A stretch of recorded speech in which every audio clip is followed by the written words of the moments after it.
So I'll talk just a little bit about what we have done here in this building and in this neighborhood on this square of Podvorje. So, you know, where are we? We are in Kaštela Sučurac.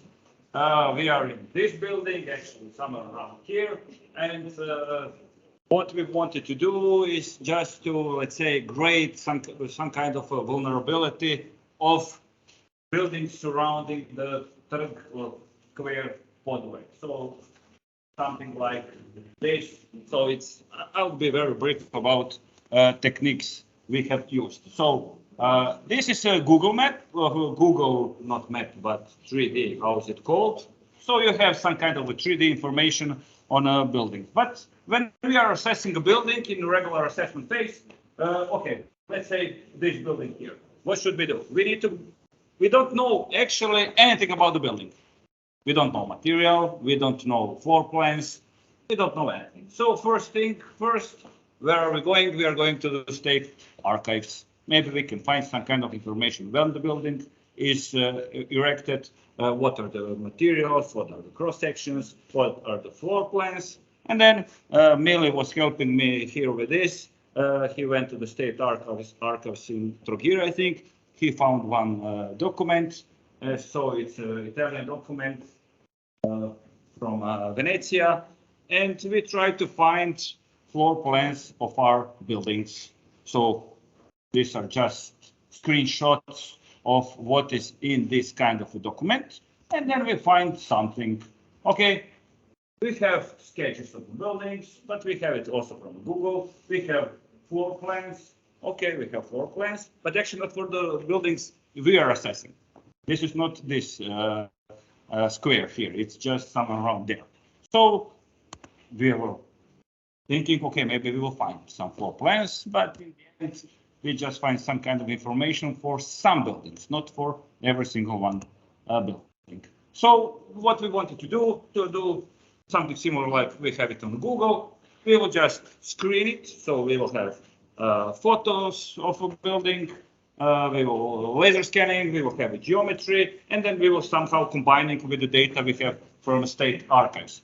The problem is from state archives, at least Mili said it, that the documentation is in the city of Glina. In the city of Glina, the state archives were severely damaged during the earthquakes. So we didn't have a data for it. And okay, but to assess the vulnerability, we do not need to have a full design project. So we bought some kind of equipment lately. So this kind of thing, you all know what is it? It's big like this. Maybe it's not on this photo, it doesn't seem so. And we have this LIDAR software I'll talk about a little bit later. So we have a regular drone, small one, very cheap one, let's say 1,000 euros. We took, I don't know, 200 photos from the air and we got a model. Of course, it's not a perfect model, but it was just, you know, you have photos, you have software, just something default options. Hit after 30 hours, you have something like this. But still good, you know, for later on for assessing a building. So what we decided to assess this kind of buildings and these particular buildings here, because we had floor plans for several. Then again, we have a data because it was said we should have this photogrammetry. And of course, this is very good because for architects, for conservators, for cultural heritage guys, this is very important information. We have, let's say, facade. So this is our museum from just photogrammetry from a drone. Also, these buildings here, we have a full data on them. Maybe they don't look very nice here, but when you zoom, you have it in very good resolution. So you will see, let's say this is these buildings behind you. You can zoom it, of course. You will have this kind of plot. And then for vulnerability of masonry, there is actually one good solution if you don't have non-destructive testing. There is a method from Italy, of course, from Professor Bori. and his team. It's called MQI, or Masonry Quality Index. In some way, you can assess the quality of a masonry by just measuring some kind of diagonals, horizontal levels, just measuring the stones, and you will have not exact idea of what's the strengths of a masonry, but you will have an idea about the quality of a masonry. And it can be very easily achieved by photogrammetry. Then we. Yeah, now it's perfect. Okay, great. Okay, so it's just 4 points with a drone. You just you put a drone in one particular location, 360 camera, and you have this beautiful. You can also you can go like this. So it's actually very simple, and That was from the. yes, but not for this one. This one we had 2 drones. This one, my size. Yeah. So it's very simple and it's very convenient. We're always, as an engineers and architects, when we measure something on site, then we go back, we have a lot of photos, and then we don't know where is this photo taken from. I'm completely sure you have this problem sometimes. So for this, you can just go circle around and it looks nice. It was also good weather. It's always good weather here in Kaštela. So you see it like here. So very simple ideas. And okay, now I'm going back to my presentation. And it's very representative one, I think. If you want to show someone, okay, not maybe from engineering point of view, that's nothing, but it's cool to see it, some kind of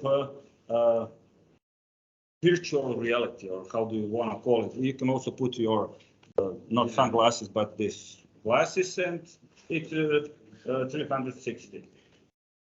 Lately, we also bought one very fancy equipment. It's called laser scanner.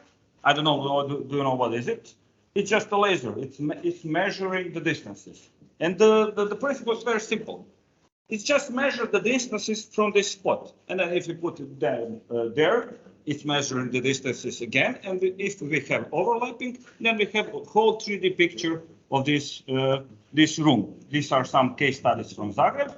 And what we have done here, we just measured whole city square. So these are the measuring points. It's around 3 minutes for measuring points. Just its laser is going like this and measuring it, and you have a 3D. So I just want to show this. The orange one is one measuring point.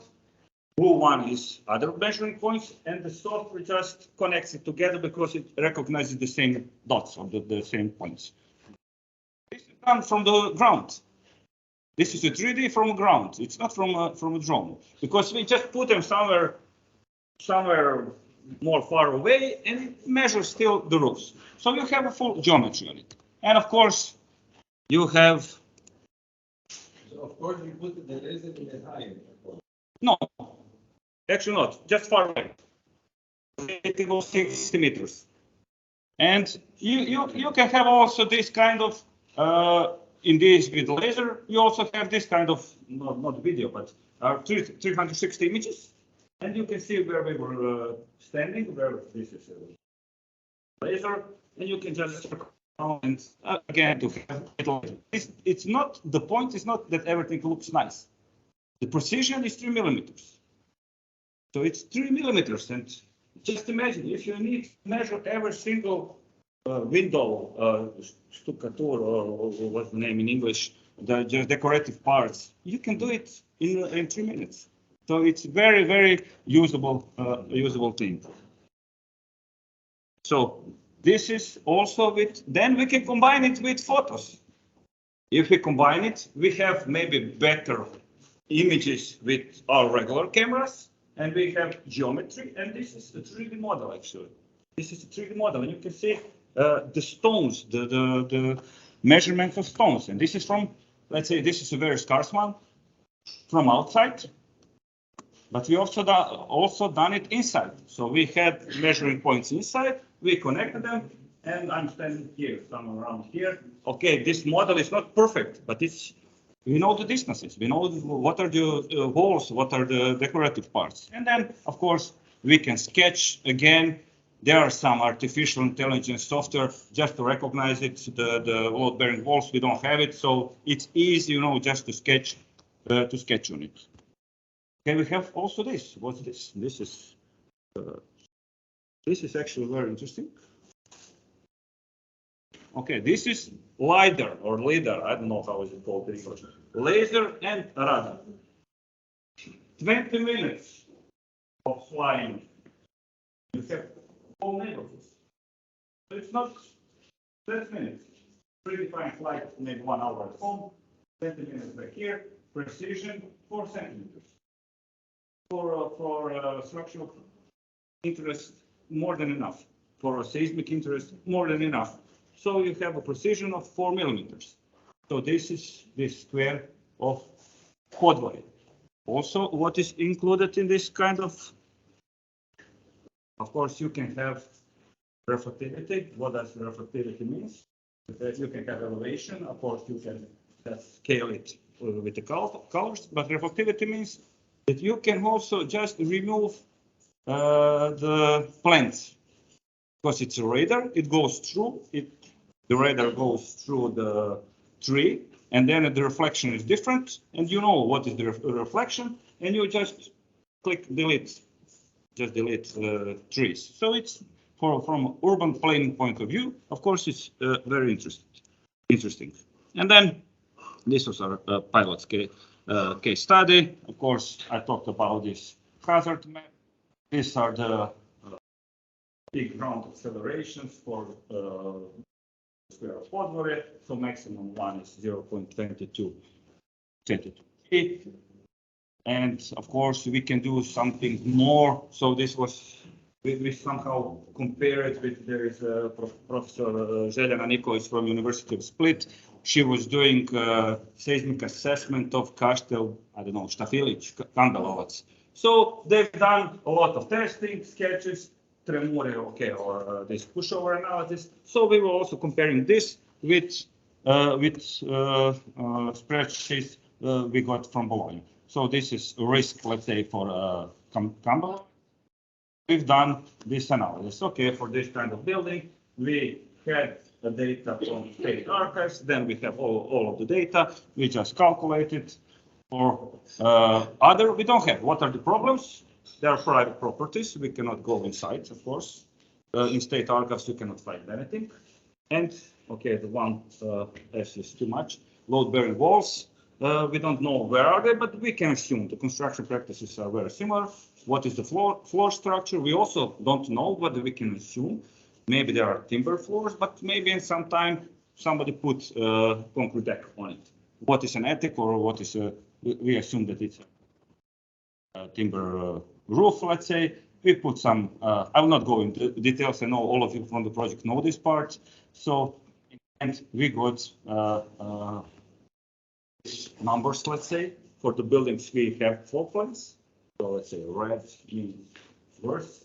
So of course, this building from a structural point of view, you know that it's a very long building, and this is not good in seismic excitation. It's stone masonry, of course, it's not good. And then we have a smaller ones here, so the yellow is better. And we can the ones somewhere in between. We can have what we have.